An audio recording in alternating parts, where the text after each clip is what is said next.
terkait kapsul lunak dengan bahan yang kami pilih yaitu gelatin babi. Selanjutnya saya persilakan kepada pemateri pertama untuk membahas terkait materi yang akan dibawakan. Saya persilakan. Terima kasih atas kesempatannya. Sebelumnya mungkin bisa Ya.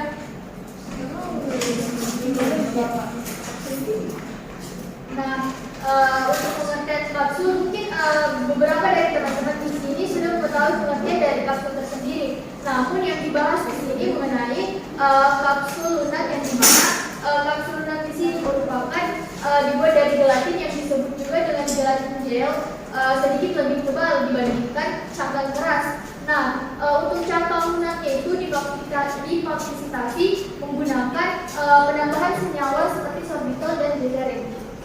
Untuk slide selanjutnya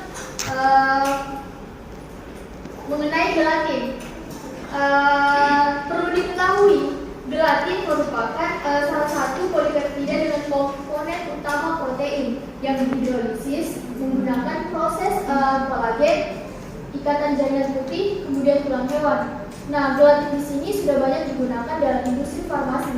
Contohnya untuk zat yang stabil, pengemulsi, kemudian pembuatan gel dan masih banyak lagi.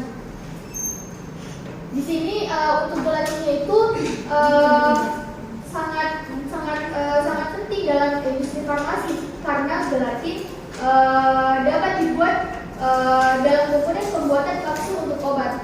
Selanjutnya saya kembalikan kepada moderator. Baik, terima kasih kepada pemateri pertama atas pemaparan materinya. Selanjutnya untuk materi selanjutnya yang akan saya bawakan sendiri terkait alasan mengapa kami memilih gelatin babi sebagai yang akan kami paparkan. Nah, alasannya itu karena menurut dari kelompok kami ini gelatin babi ini merupakan bahan di mana memiliki harga jual yang jauh lebih murah dibandingkan dengan bahan baku gelatin yang lainnya. Perbedaan harga jual bahan baku gelatin inilah yang menjadikan alasan banyaknya produsen obat yang lebih menggunakan cangkang kapsul gelatin babi. Selain itu, kami juga mendapatkan bahwa banyak penelitian luar negeri yang membuktikan bahwa gelatin babi ini sangat bagus digunakan untuk dijadikan gelatin. Selanjutnya untuk proses pembuatannya di sini ada 4 tahap, di mana yang pertama yaitu kulit atau tulang hewan yang kaya akan kolagen direndam dalam asam. Selanjutnya diekstraksi atau dilakukan pemisahan dengan panas secara bertingkat. Selanjutnya hasil ekstraksi yang mengandung gelatin ini dibersihkan dari kotoran. Untuk selanjutnya dititrat UHT atau biasa kita kenal dengan ultra high thermometer atau pemanasan suhu panas. Tujuannya ini agar bahan yang akan kita buat ini bisa bertahan lebih lama atau bisa bertahan lebih lama atau agar pemanasannya ini bisa dipasarkan atau bertahan agar bisa bertahan lebih lama dan bisa digunakan dengan baik. Untuk selanjutnya terkait metodenya, saya persilakan kepada pemateri selanjutnya untuk memaparkan materinya. Baik, terima kasih atas kesempatannya. Jadi metode yang kami gunakan pada analisis ini adalah metode Rotary yang merupakan metode yang dikembangkan oleh Robert. Dengan metode ini cairan gelatin dituangkan dari tangki yang terletak di atas, terus dibentuk menjadi 2 buah pita yang berurutan. Nah, dalam waktu yang bersamaan, bahan obat akan diisikan dan dimasukkan di antara kedua pita secara tepat. Ketika di es berbentuk kantung dari pita gelatin, kemudian kantung gelatin yang telah terisi disegel dengan tekanan panas. Selanjutnya, sebelum kita memasuki produksi kapsul lunak, ada baiknya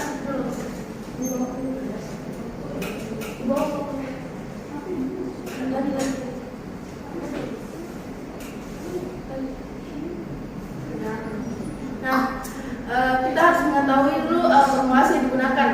Nah, formulasi yang digunakan di sini ada bahan dasar dan bahan tambahan, yang dimana bahan dasar yang digunakan yang otomatis itu ada gelatin, yang dimana penggunaan gelatin ini jumlahnya tuh harus lebih besar dari 100 kilo untuk pembuatan cangkang yang lumayan banyak. Terus untuk bahan pelunaknya atau poliolnya, terus ada juga gula dan air 6-13% dan penambahan gliserin. Terus untuk bahan tambahannya itu ada pengawet, pengurang, penyarut esterik, pewarna dan flavor. Langsung digambar.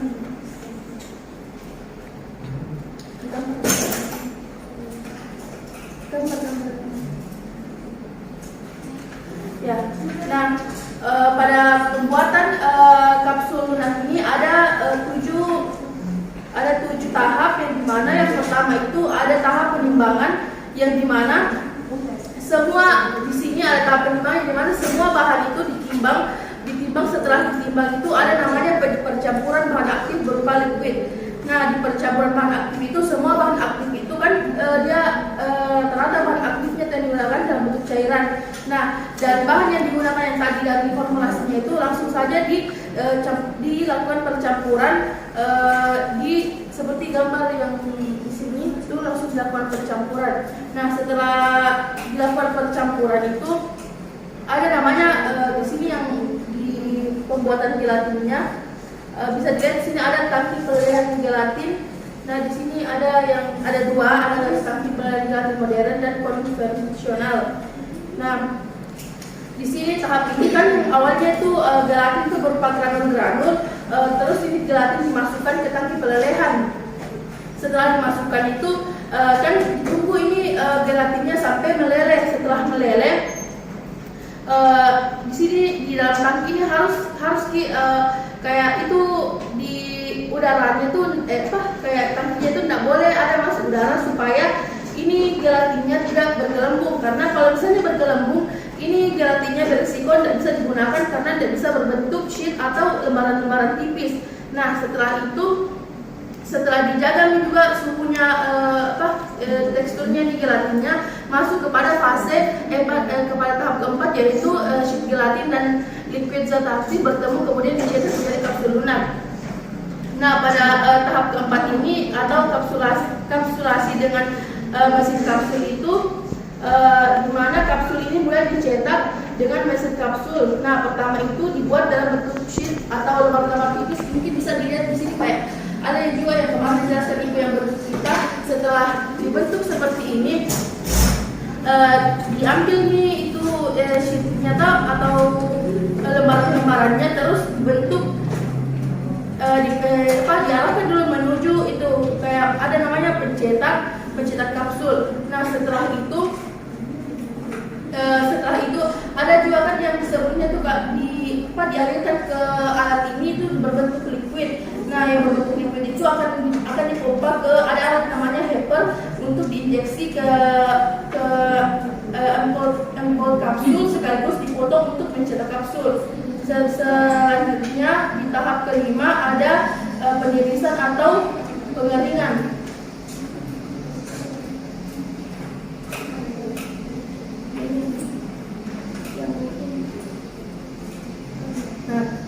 Nah, di sini kapsul yang sudah berbentuk itu akan dibawa oleh konversor kecil ke tumbler untuk ditiriskan. Ya, seperti mungkin teman-teman bisa lihat sendiri gambarnya.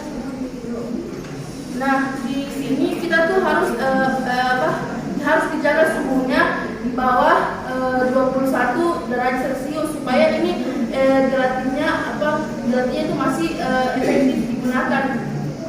Selanjutnya ini mungkin bisa lihat juga untuk tumbler kapsul lunaknya. Di sini nanti disimpan untuk kapsulnya supaya itu suhunya itu bisa tetap terjaga supaya itu gelatinnya tidak rusak.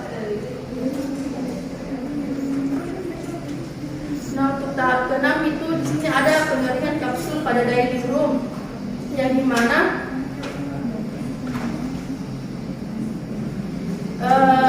ini kapsulnya tuh ditata dalam rak, kemudian digerakkan dengan suhu di kurang lebih 25 derajat Celcius, dan kelembapan ini harus dijaga kurang lebih 30%. selama beberapa jam. Setelah melalui fase tahap ini, masuk ke tahap pengisian kemasan kiriman atau tahap terakhir yang dimana kapsul yang sudah kering dan sudah disortir dan sudah dikirim ini masuk terus dihitung dan masuk di dalam kemasan. Contohnya kemasan seperti kayak misalnya botol, blister atau saset. Mungkin itu saja yang bisa saya sampaikan. Saya kembali kepada moderator. Baik, terima kasih kepada Saudara Yanti atas pemaparan materinya. Selanjutnya saya persilahkan kepada pemateri selanjutnya untuk memaparkan materinya. Baik, terima kasih atas kesempatannya moderator. Jadi di sini saya akan menjelaskan mengenai kehalangan dari gelatin dengan bahan dasar babi ini. Nah, telah kita ketahui bahwa gelatin dengan berbahan dasar babi itu diharamkan bagi Islam. Tetapi pada pembuatan gelatin babi ini ada dua pendapat. Yang pertama itu menurut hasil konversi gigi ketiga di Madinah Al-Mukarramah telah dikatakan bahwa gelatin yang berasal dari jaringan babi ini diperbolehkan. Selaras dengan hal itu, menurut ulama Islam kelima tahun 2015 itu bahwa segala sesuatu yang terbuat dari babi dan jaringannya itu dan turunannya haram dimanfaatkan. Alasan lain mengatakan bahwa Akademi Fikih Islam ini memutuskan bahwa semua jenis gelatin itu diperbolehkan karena adanya proses transformasi atau proses transformasi kimia. Untuk spesifikasi cangkang kapsul. Nah, perlu kita ketahui bahwa spesifikasi cangkang kapsul itu ada tiga. Yang pertama itu dari diameter, berat, dan panjangnya. Nah, diameter, berat, dan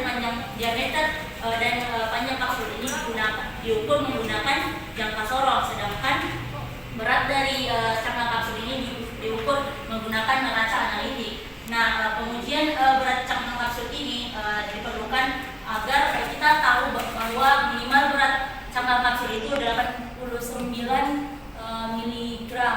Nah, adanya itu kalau misalnya pengujian kapsul itu tidak sesuai karena ada faktor bahwa proses pencelupan kapsul yang tidak merata atau proses pemutaran pada saat itu pembuatan cangkang kapsul. Saya kembalikan kepada moderator.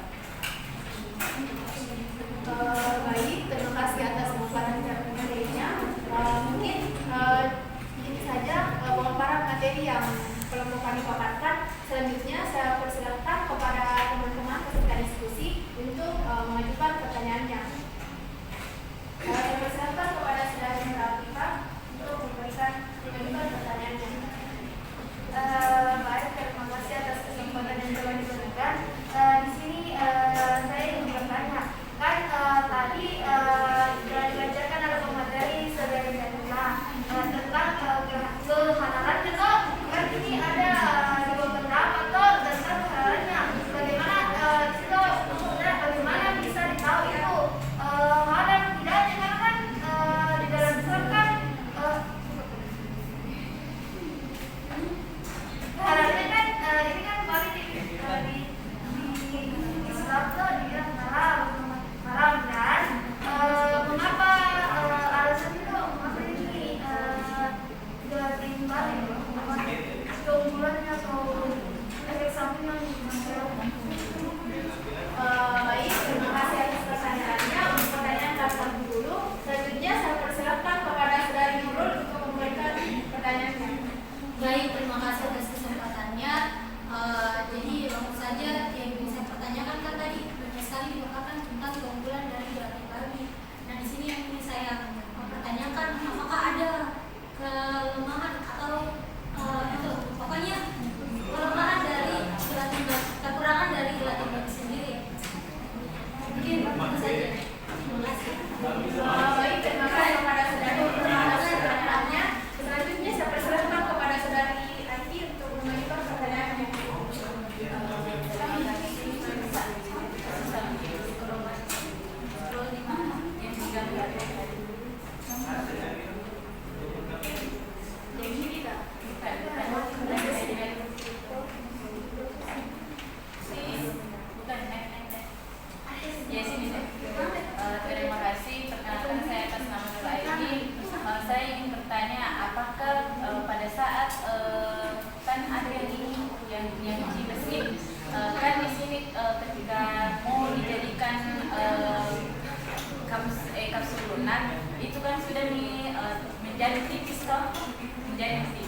apakah itu sebelumnya dikeluarkan itu memang dikeluarkan memang atau supaya lunak atau tidak? Sini. Ini yang gambar 2. Baik, terima kasih kepada saudara Raiti atas pertanyaannya. Selanjutnya untuk teman-teman yang lain, apakah masih ada yang ingin bertanya? Baik, terima kasih. Sebelumnya saya berpendapat. Jadi kan tadi dikatakan bahwa penyusulan desain ini ada dua pendapat, ada pro dan kontra. Jadi di sini menurut saya bahwa bagaimana sebagai seorang informasi itu kayak pendapatnya mengenai ini sendiri. Jadi untuk perilaku selanjutnya itu akan tetap digunakan nantinya atau akan tidak. Baik, terima kasih atas pertanyaannya. Selanjutnya untuk teman-teman yang lain, apakah masih ada pertanyaan? Saya persilahkan. Baik, terima kasih atas kesempatannya. Adapun pertanyaan saya itu bagaimana cara mengenali cangkang kapsul yang mengandung zat. Baik, terima kasih atas pertanyaannya. Saya rasa pertanyaan yang diajukan oleh saudari tadi sama dengan pertanyaan yang diajukan sebelumnya. Untuk teman-teman yang lain, apakah masih ada pertanyaan? Saya rasa baik, cukup untuk pertanyaannya.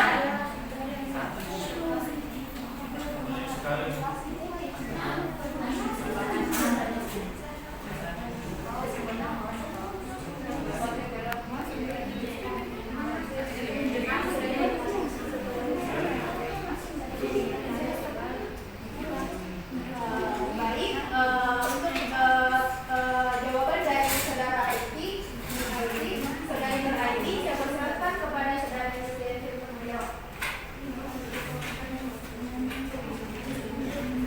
Baik, di sini saya menjawab pertanyaan saudara Aiti yang dimana tadi pertanyaannya itu di sini itu dalam bentuk sensitivitas kan memang bagaimana atau kayak iya itu. Nah, kan ini tangki pelelehan ini kan dimasukkan di gelatinnya, otomatis ini gelatin di tangki pelelehan itu kan meleleh. Nah, di sini itu harus dijaga suhunya supaya ini tidak bergelembungi. Karena kalau bergelembungi otomatis tidak akan terbentuk ini sheets atau lembar-lembar tipis. Nah, setelah itu, setelah proses ini tuh dialirkan ke ini alat yang membentuk pita dalam bentuk semi liquid atau gimana nih kalau semi liquid itu tidak cair, tidak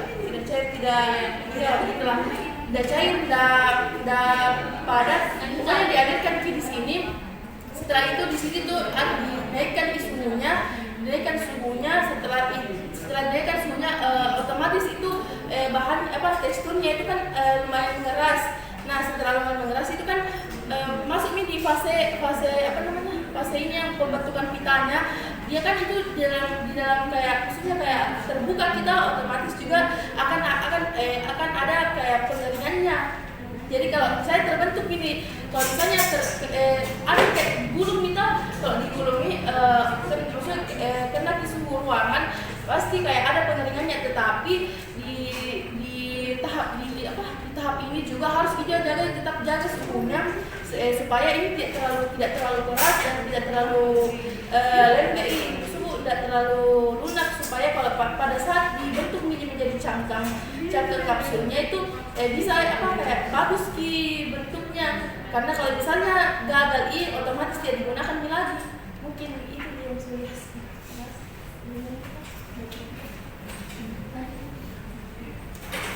Baik, mungkin itu saja penjelasan dari kelompok kami. Bagaimana dengan teman-teman, apakah ada tanggapan?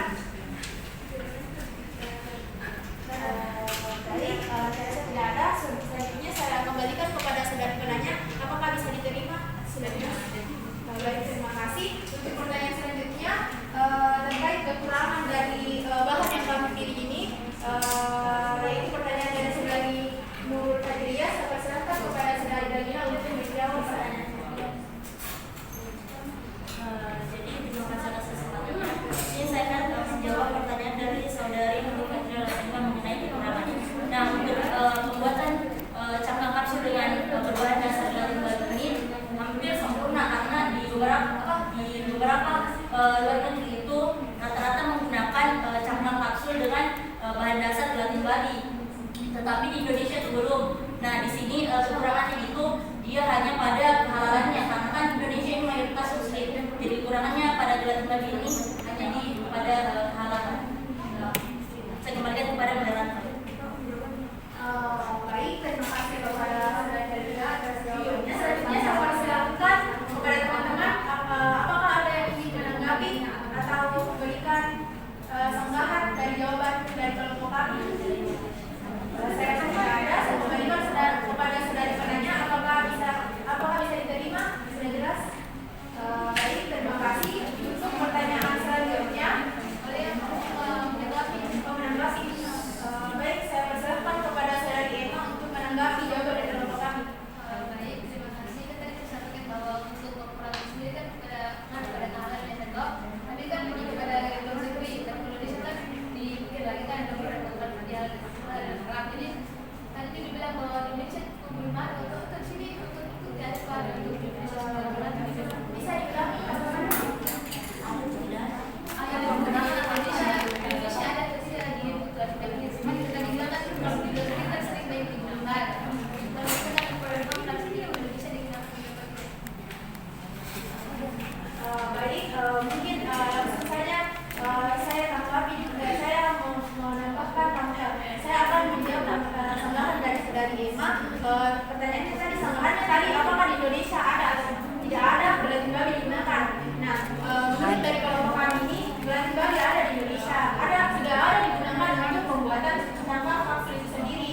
Namun yang sering dan lebih banyak digunakan itu di luar negeri karena penelitian yang kami lakukan. Sedangkan saat di sini lebih banyak mengarah kepada penelitian luar negeri yang membolehkan gelatin babi itu sendiri untuk digunakan.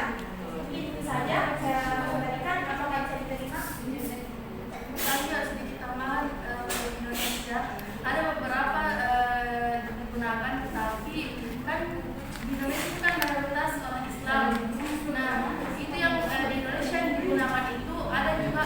Kenapa digunakan di Indonesia? Karena kan seperti yang dijelaskan dari saudara Danila terkait kehalalannya itu kan ada dua pendapat. Ada yang mengatakan bahwa bisa digunakan, ada juga yang mengatakan bahwa tidak bisa digunakan. Nah, yang digunakan itu di Indonesia dia itu berpatokan pada ulama-ulama yang mengatakan bahwa itu gelatin babi bisa digunakan tergantung dari proses kimianya. Seperti yang dijelaskan kemarin Ibu, ada bahan yang memang awalnya haram tetapi bisa dihalalkan tergantung dari prosesnya atau ya maksudnya kayak prosesnya digunakan proses pembuatannya. Ada juga yang mungkin itu awalnya itu bahan halal tapi dari prosesnya tidak dibenarkan, jadi bisa saja itu bahan haram. Tapi kalau misalnya untuk penggunaannya lebih baik digunakan di luar negeri. Baik, terima kasih. Bagaimana dengan saudara Emma? Apakah bisa diterima? Bagaimana dengan saudara Emma? Apakah sudah jelas? Baik, saya rasa sudah jelas. Untuk pertanyaan selanjutnya, saya persilakan kepada saudara Yani Dimas untuk menjawab pertanyaan selanjutnya. Terima kasih untuk kesempatannya dan pertanyaan untuk saudari Nilam tadi untuk bentuknya. Nah, untuk spesifikasi bentuknya itu sama seperti bentuk kapsul-kapsul cangkang lainnya. Namun, bagaimana kita seorang farmasis memberikan konsultasi kepada kepada pembeli atau konsumen untuk menjelaskan terkait bahan yang ada dalam cangkang kapsul tersebut. Untuk bentuk spesifikasinya itu sama sebenarnya, sama cangkang-cangkang lainnya, tidak ada yang membedakan. Kan di sini bahan utamanya yang dipakai. Jadi bagaimana kita seorang farmasis memberitahukan kepada konsumen terkait bahannya yang terkandung dalam cangkang tersebut. Mungkin itu sih yang bisa saya sampaikan.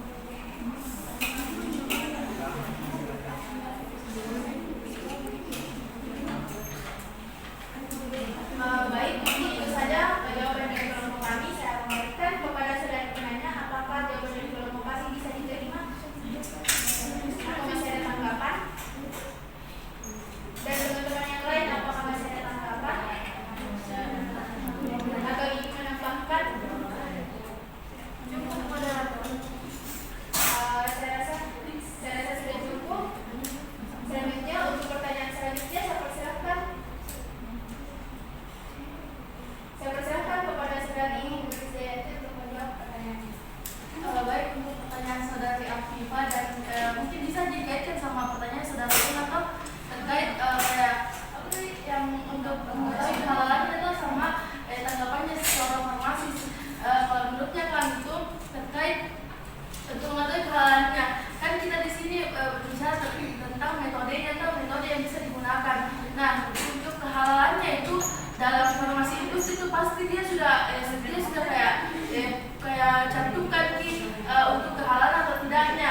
kayak pedomannya itu dalam farmasi industrinya.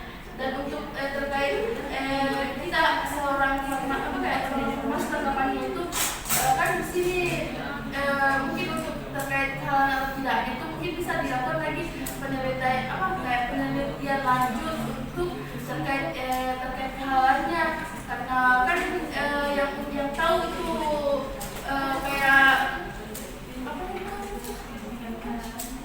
untuk tiga hal itu kan pasti dari farmasi industrinya yang membuat kita jadi mungkin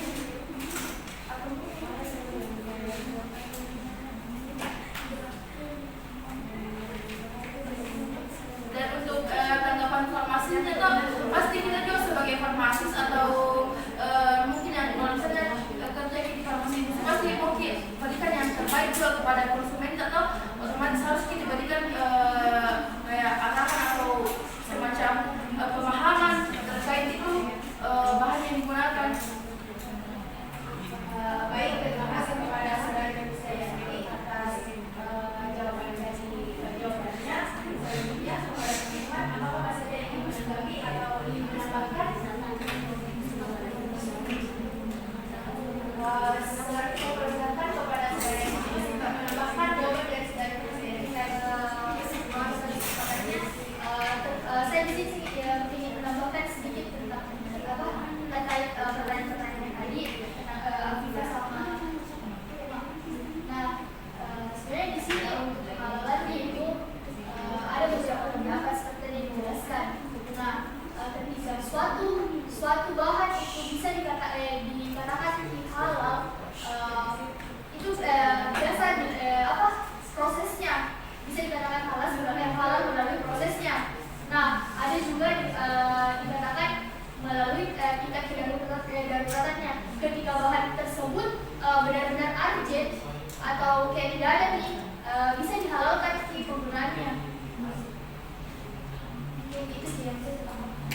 Baik, mungkin itu tambahan dari kelompok kami. Selanjutnya kepada teman-teman yang ingin menanggapi, kesempatan ada yang menambahkan.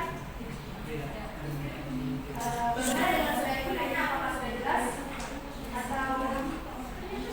Atau jadi itu yang kayak gelatin pagi itu kayak kan kapsul kok itu kayak kan kemarin kayak kayak mana kan untuk penyakit diabetes ini kayak kalau gelatin pagi untuk apa begitu apa Cangkangnya gini. itu untuk itu penggunaannya. Nggak ada sih. baik, terima kasih atas tambahannya. Selanjutnya saya persilakan kepada teman-teman kelompok untuk menjawab tambahan dari saudara Afifah. Maaf saudara dari Afifah, di sini yang dibahas ini mengenai komponen dari Cangkang. bahan dasarnya cangkang kapsul, bukan untuk efek samping. Jadi di sini kita bukan untuk mempertanyakan apa efek sampingnya dari karena di sini kan untuk efek sampingnya itu dalam dan aktif dalam itu bukan dari anunya. Mungkin sedikit tambahan untuk saudara Afifah, mungkin yang dimaksud tadi itu kayak efeknya yang cangkang kapsulnya lah, efeknya manfaatnya kayak cangkang kapsul Selain dijadi selain dijadi cangkang kapsul, apa manfaatnya ini gelatin babi. Oh, untuk manfaatnya gelatin babi selain itu dalam kapsul bisa juga dijadikan permen. Ada permen yang kayak bukan yupi kayak itu kan kayak permen yang kayak gimana sih kayak gel bukan permen karet kayak semacam teksturnya kayak yupi tapi bukan yupi. Pokoknya tapi itu tidak di pasar mungkin kalau di Indonesia di pasar yang tersedia itu kurang tahu juga, tapi kalau di luar negeri itu di pasar kan untuk manfaat lainnya dari daging babinya. Oh, dan ada tuh yang permen yang bulat, yang kayak permen bumi, yang bulat. Itu juga dari gratis saja ilmunya dari daging babi. Dan mungkin juga tadi kalau misalnya untuk pemahaman manfaat lainnya itu kira digunakan di cangkang itu kan tadi sudah dijelaskan tuh untuk alasan pemilihannya. Terus juga ini apa namanya ada dua jurnal dapat kalau ini gelatin babi digunakan karena dia didukung menyatakan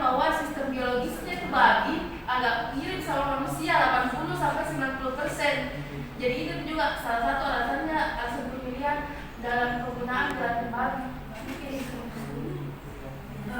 terima kasih atas atas jawaban yang diberikan. Selanjutnya saya kembalikan kepada teman-teman, apakah masih ada yang ingin menanggapi atau ingin menambahkan pertanyaan dan jawaban dari kelompok kami? Saya kembalikan kepada saudara penanya, apakah sudah jelas pertanyaannya? Jawabannya diterima. Sudah diterima. Baik, saya rasa sudah cukup.